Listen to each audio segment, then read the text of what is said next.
नमस्कार, आदाब, जोहार आप सभी दर्शकों को मेरा चैनल मिस्ट्री ऑफ सक्सेस पर बहुत बहुत स्वागत है। तो मैंने पहला अध्याय भागवत गीता का बता चुका हूँ। अब मैं दूसरा अध्याय पर जाता हूँ। ध्यान से सुने और अपना ज़िंदगी में इसे उतारने का कोशिश करें और अपना जीवन को सुखमय बनाएं।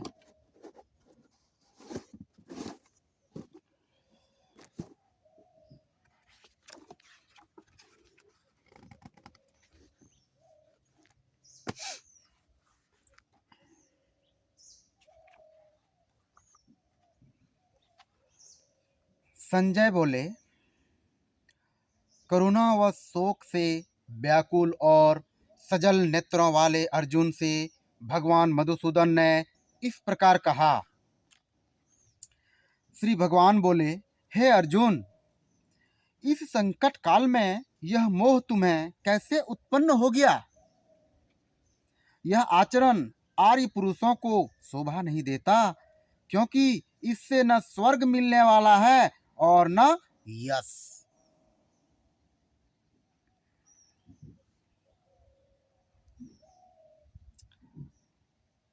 अध्याय 2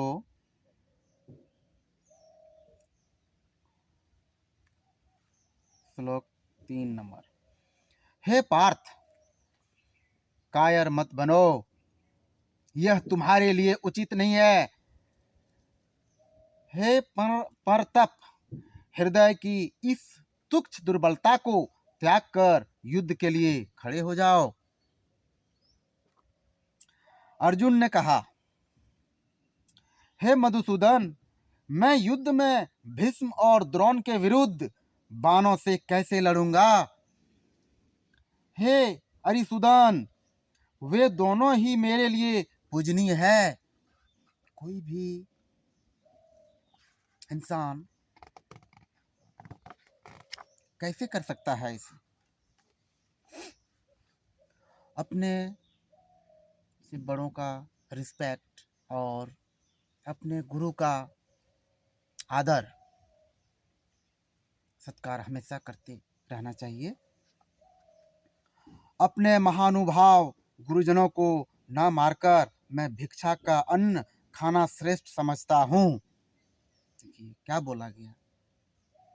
आप लोग समझदार हैं, समझ जाएंगे। और अगर कहीं कोई में किसी में दिक्कत हो तो फिर आप कमेंट करें, उस चीज़ का फिर से डिटेल करूँगा। अपने महानुभाव गुरुजनों को न मारकर मैं भिक्षा का अन्न खाना श्रेष्ठ समझता हूँ, क्योंकि गुरुजनों को मारकर इस लोक में रक्त से बने हुए धन को ही तो भोगूंगा। हम तो यह भी नहीं जानते कि हमें क्या करना उचित है। इनसे हम जीतें या वे हमको जीतें, इन्हें मारकर हम जीवित नहीं रहना चाहते। वे ही धृतराष्ट्र के पुत्र हमारे सामने युद्ध के लिए खड़े हैं। करुणा रूपी दोष के कारण मेरा मन कर्तव्य के प्रति भ्रमित हो गया है। अतः जो मेरे लिए कल्याणकारी है उसे निश्चित रूप से बताइए, क्योंकि मैं आपकी शरण में हूँ। मुझे शिष्य की भांति उपदेश दीजिए।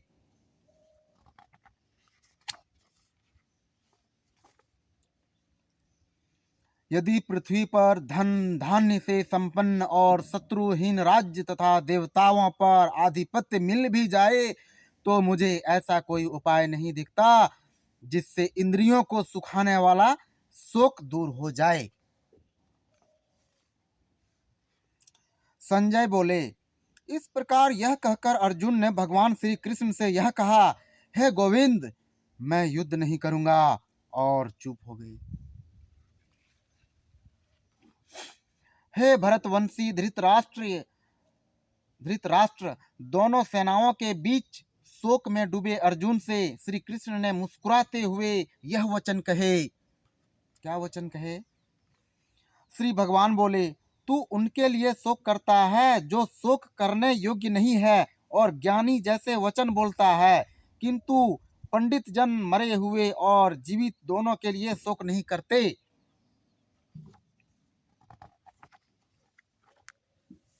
ऐसा नहीं है कि मैं किसी काल में नहीं था या तुम नहीं थे, अथवा ये राजा लोग नहीं थे, और न ही ऐसा होगा कि भविष्य में हम सब नहीं रहेंगे।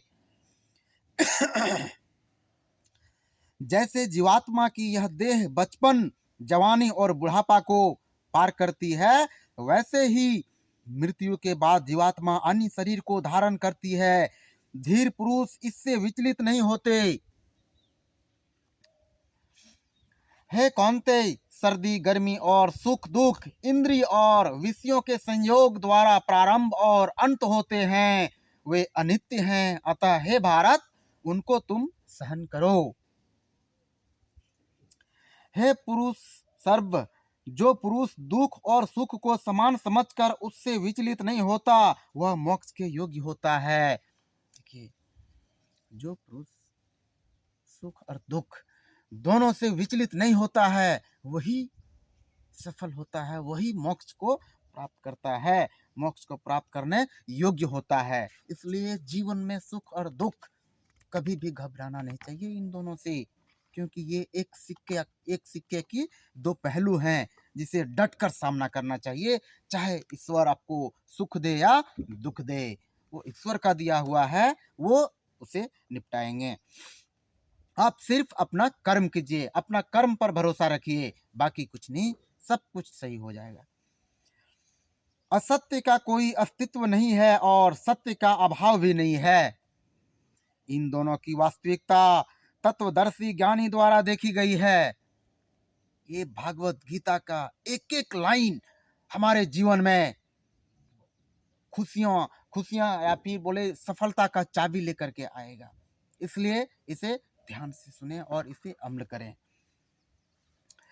तो इस अविनाशी तत्व को जान, जिससे यह संपूर्ण जगत व्याप्त है।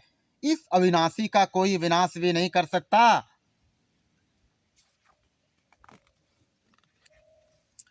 इस शरीर में आत्मा अविनाशी और अबोधगम्य है, शरीर नाशवान है। इसलिए हे भारत, तू युद्ध कर। जो इस आत्मा को मारने वाला समझता है और जो इसे मरा मानता है, वे दोनों नहीं जानते कि यह आत्मा न मरती है और न मारी जाता है। आत्मा तो अमर होता है।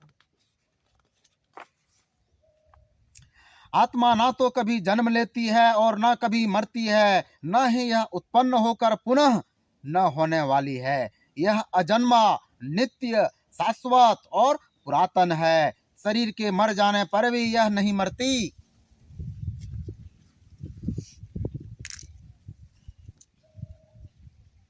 हे पार्थ,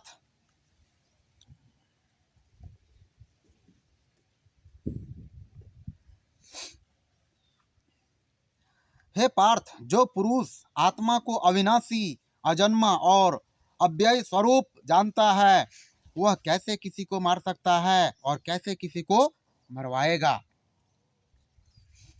जिस प्रकार मनुष्य फटे पुराने वस्त्रों को त्याग कर नए वस्त्र धारण करता है, उसी प्रकार आत्मा पुराने शरीर को त्याग कर नए शरीर को धारण करती है। आत्मा अमर होती है। बस सब कुछ समझने योग्य है, इसमें कुछ भी टफ नहीं है। इसलिए मैं आगे बढ़ता हूँ। इस आत्मा को शास्त्र काट नहीं सकते, अग्नि जला नहीं सकती, जल गिला नहीं कर सकता और वायु सुखा नहीं सकती। ये आत्मा, इस आत्मा को न छेदा जा सकता है, न जलाया जा सकता है, न गिला किया जा सकता है और न सुखाया जा सकता है।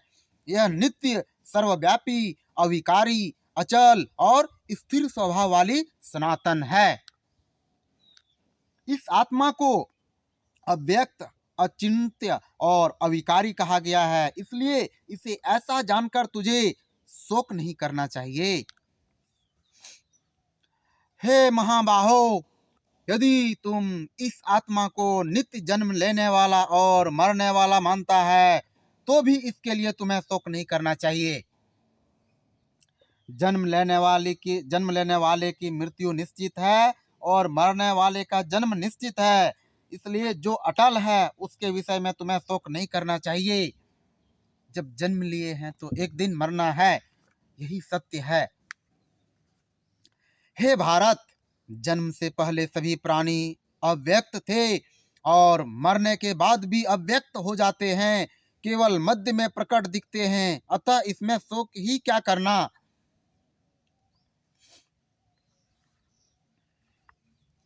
कोई इस आत्मा को आश्चर्य से देखता है और कोई इसका आश्चर्य से वर्णन करता है और कोई आश्चर्य से सुनता है, और पर कोई इसे सुनकर भी नहीं समझ पाता है। यही है इसका कहानी। हे भारत, शरीर में रहने वाली इस आत्मा का कभी वध नहीं किया जा सकता, इसलिए किसी भी प्राणियों के लिए तू शोक मत कर। इसलिए अपने धर्म को देखते हुए युद्ध करने में संकोच मत कर, क्योंकि क्षत्रिय के लिए धर्म युद्ध से बढ़कर दूसरा कोई कल्याणकारी कर्तव्य नहीं है। हे पार्थ, वे क्षत्रिय धन्य हैं जिन्हें ऐसे युद्ध का अवसर प्राप्त होता है। ऐसा युद्ध खुला हुआ स्वर्ग का द्वार है।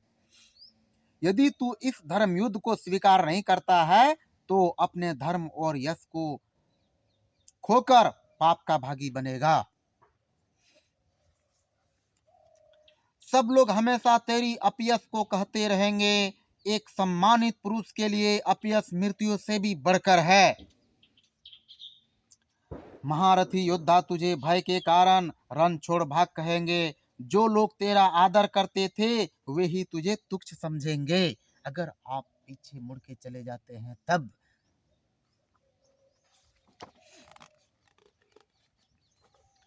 तेरे शत्रु तेरे सामर्थ्य की निंदा करते हुए बहुत से कटु वचन बोलेंगे, फिर उससे अधिक दुख तुझे क्या होगा। यदि तू युद्ध में मारा गया तो स्वर्ग प्राप्त करेगा और विजय हुई तो पृथ्वी का सुख भोगेगा। इसलिए हे कांते, खड़ा हो जा और निश्चय पूर्वक युद्ध कर। सुख दुख, लाभ हानि और जय पराजय में समभाव रहकर युद्ध के लिए तैयार हो जा, फिर तुम्हें पाप नहीं लगेगा। हे पार्थ, यह बुद्धि सांख्य योग के विषय में कही गई है और अब तू कर्म योग के विषय में सुन। इस बुद्धि से युक्त होकर तू कर्म बंधन से छूट जाएगा।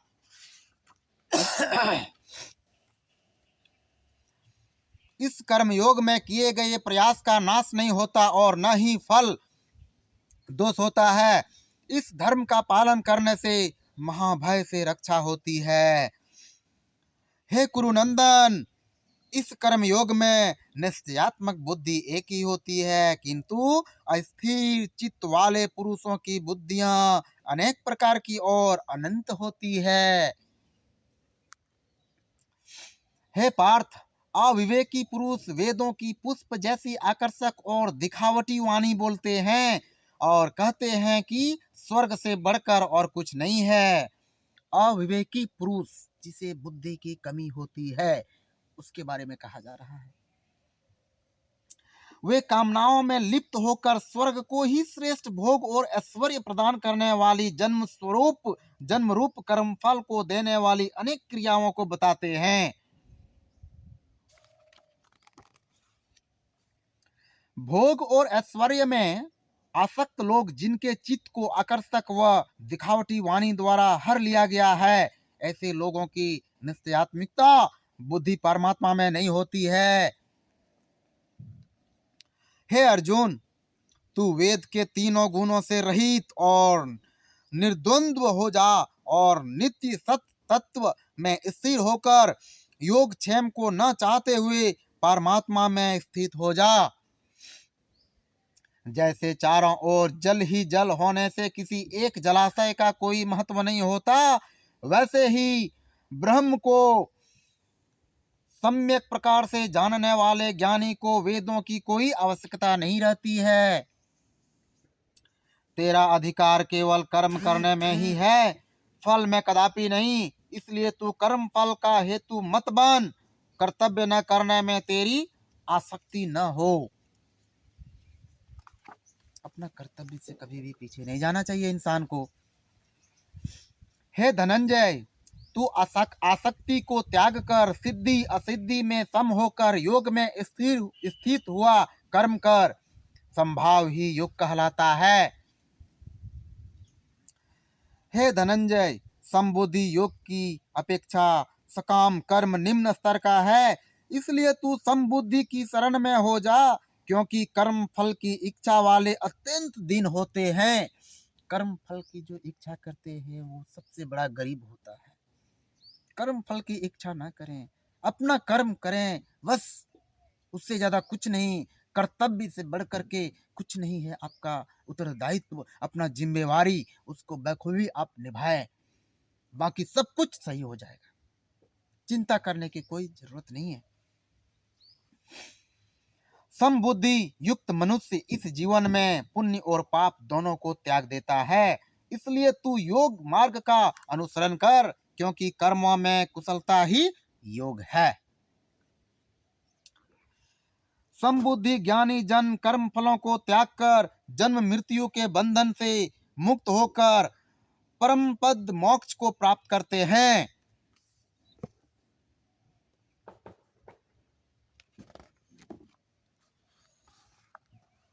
जब तेरी बुद्धि मोह रूपी दलदल को पार कर जाएगी, उसी समय तू सुने हुए या सुनने में आने वाले भोगों से विरक्त हो जाएगा।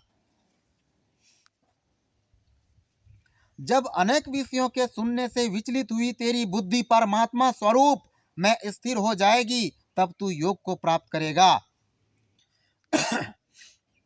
अर्जुन बोले, हे केशव, समाधि में स्थित स्थिर बुद्धि वाले पुरुष के क्या लक्षण है?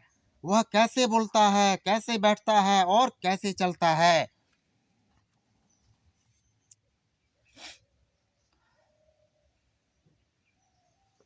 श्री भगवान बोले, हे पार्थ, जब मनुष्य मन में स्थित सभी कामनाओं को त्याग कर आत्मा से आत्मा में ही संतोष रखता है, तब वह स्थित प्रज्ञ कहलाता है। दुख में जिसका मन विचलित नहीं होता और सुख में जिसकी लालसा नहीं है और आसक्ति, भय व क्रोध से मुक्त है, ऐसा मुनि स्थिर बुद्धि वाला कहलाता है। ये मुनि के बारे में बताया गया है। सुख दुख में कैसे हम लोगों को सामना करना चाहिए, इस चीज को बताया गया है इन लाइनों में। और एक सच्चा ऋषि मुनि जो कहते हैं, उसका बुद्धि का परख बताया गया है। जो पुरुष सर्वत्र स्नेह रहित हैं तथा शुभ या अशुभ होने पर न तो प्रसन्न होता है और न दुखी होता है, वह प्रतिष्ठित बुद्धि वाला कहलाता है।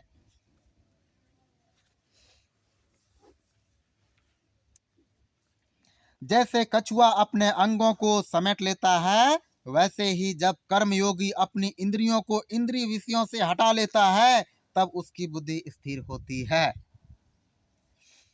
इंद्रियों को विषयों से हटाने वाले पुरुष को विषय तो निवृत्त हो जाते हैं, पर भोगों में आसक्ति बनी रहती है, किंतु स्थित प्रज्ञ पुरुष परमात्म तत्व का अनुभव होने से निवृत्त हो जाता है। हे कांते, प्रयत्न करते रहने पर भी बुद्धिमान पुरुष के भी मन को ये चंचल इंद्रियां बलपूर्वक हर लेती है।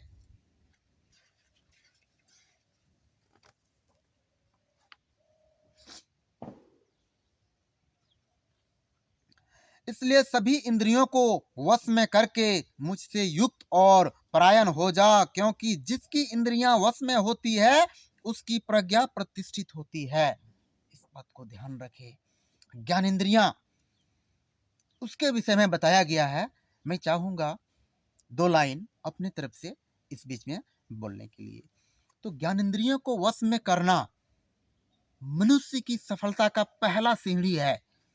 पहला सीढ़ी वही है आपका, जो आपकी ज्ञान इंद्रियों को कंट्रोल कर ले। विषयों का चिंतन करने से उसमें आसक्ति हो जाती है। आसक्ति से कामना, और कामना पूरी न होने से क्रोध उत्पन्न होता है।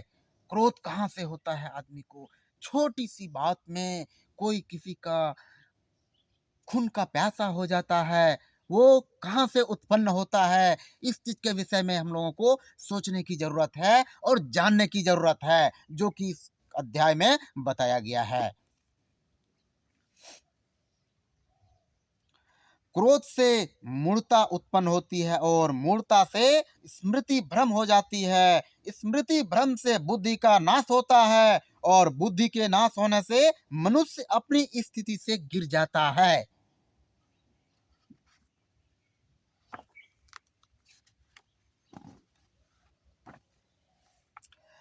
किंतु संयमी पुरुष राग द्वेष से मुक्त अपने इंद्रियों को वश में करके विषयों को भोगता हुआ प्रसन्नता प्राप्त करता है।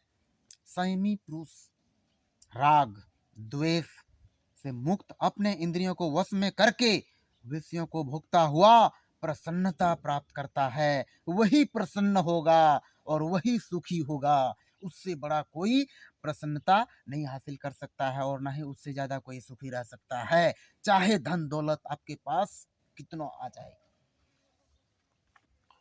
शांति मिलने पर सभी दुखों का अंत हो जाता है और प्रसन्न चित्त वाले की बुद्धि शीघ्र ही स्थिर हो जाती है। शांति से बढ़कर के कोई सुख नहीं, चाहे आप कितना कुछ कर लें।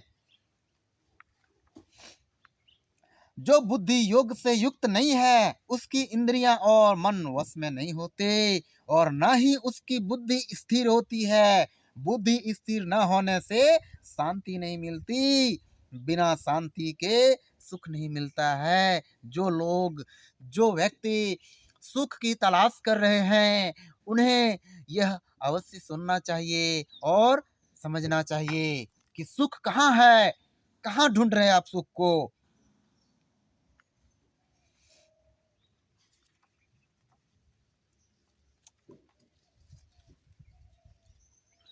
जब मन विषयों में विचरता हुआ इंद्रियों के पीछे दौड़ता है, तब इंद्रियां उसकी बुद्धि को हर लेती है, जैसे जल में प्रचंड वायु नाव को डुबो देती है। इसलिए हे महाबाहो, जिसकी इंद्रियां सब प्रकार से जिसके वश में होती है, उसकी बुद्धि स्थिर होती है।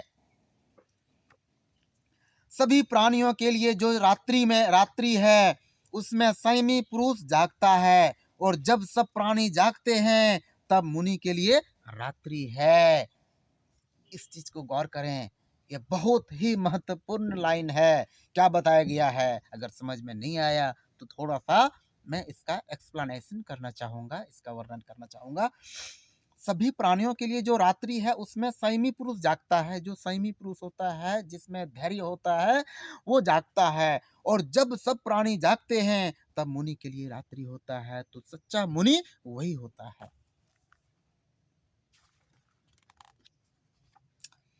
जैसे नदियों का जल चारों ओर से आकर समुद्र में मिलने पर समुद्र अपनी मर्यादा में अचल और शांत रहता है, वैसे ही संयमी पुरुष बिना विकार उत्पन्न किए परम शक्ति को प्राप्त होता है, कामनाओं को चाहने वाला नहीं। जो मनुष्य सभी कामनाओं को त्याग कर मिथ्या अहंकार वासना और ममता रहित होकर विचरता है, वह शांति को प्राप्त होता है। हे पार्थ, यह ब्रह्म प्राप्ति की स्थिति है। इसे प्राप्त कर कोई कभी मोहित नहीं होता।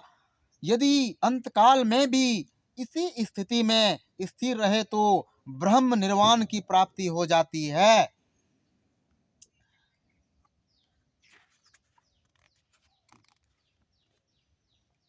तो द्वितीय अध्याय समाप्त हो गया। अब मैं आप लोगों से विनती करता हूँ कि अब मुझे इजाज़त दीजिए।